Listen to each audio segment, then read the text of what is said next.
Over 1,000 college professors signed on to a letter this week urging the Biden administration via executive order to forgive all federally held student loan debts in America. And these are not just professors from local community college. Nope, there were plenty of professors from Ivy League schools, over 1,000 across the country, signing this letter saying, forgive this student loan debt so that we can help solve the crisis that these college students are currently facing. Let me read part of this letter. Through executive action, President Biden has the complete legal authority to eliminate student loan debt on his own without Congress, and it is a step supported by a majority of Americans. In fact, the Debt Collective has already written an executive order President Biden could sign today to end this financial burden. We see universal debt cancellation as a powerful first step in the process of reinvestment in quality public education. We know that subsequent steps will require the fight for state reinvestment, high quality and diverse curricula, robust research support, and the de-adjunctification of our workforce.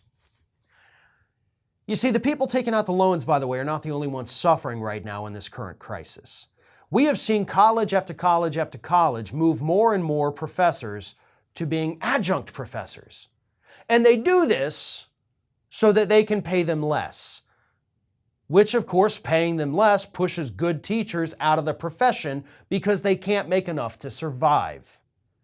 And all of this, the debt crisis, the, as they put it, adjunctification of the professorships, it all comes from greed at these universities.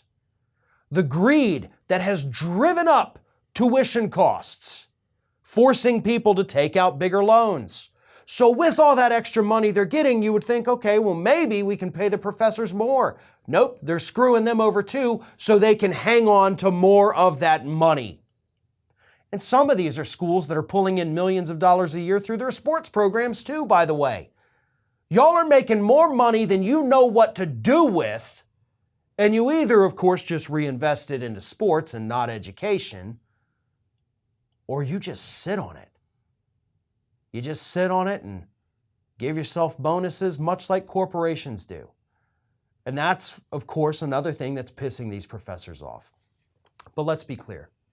There is literally no downside for President Biden if he decides to forgive all federally held student loan debt. And of course, he can do it with the federally held student loan debt, not with the privately held debt that would take an act of Congress, but the federal debt, an executive order that, as this group says, we've already written the executive order for you. Like, we could hand it to you right now, you sign it, it's done.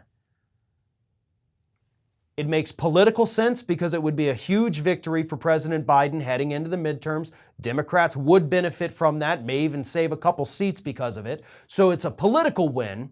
It's an economic win because it would put $86 to $110 billion per year back into the economy by keeping that money in the hands of the people who would otherwise have to use it to pay the debt. So we're stimulating the economy, so it makes good economic sense. And on the humanitarian level, it makes perfect sense. People are struggling. When these loans start having to be repaid again in May, assuming it doesn't get kicked back again, they're already telling us we can't do it. I'm going to have to stop paying for this. I'm going to have to stop getting my medication. I'm going to have to work more hours because I can't afford it. I'm okay right now not having to make those payments, but when they come back, I'm screwed. That's what they're telling us right now. So it's a personal interest story. It's good for human beings. It's good for morale. It's a political victory, and it's an economic victory. There is literally no downside to it for President Biden. So once again, I ask the question, what the hell are you waiting for?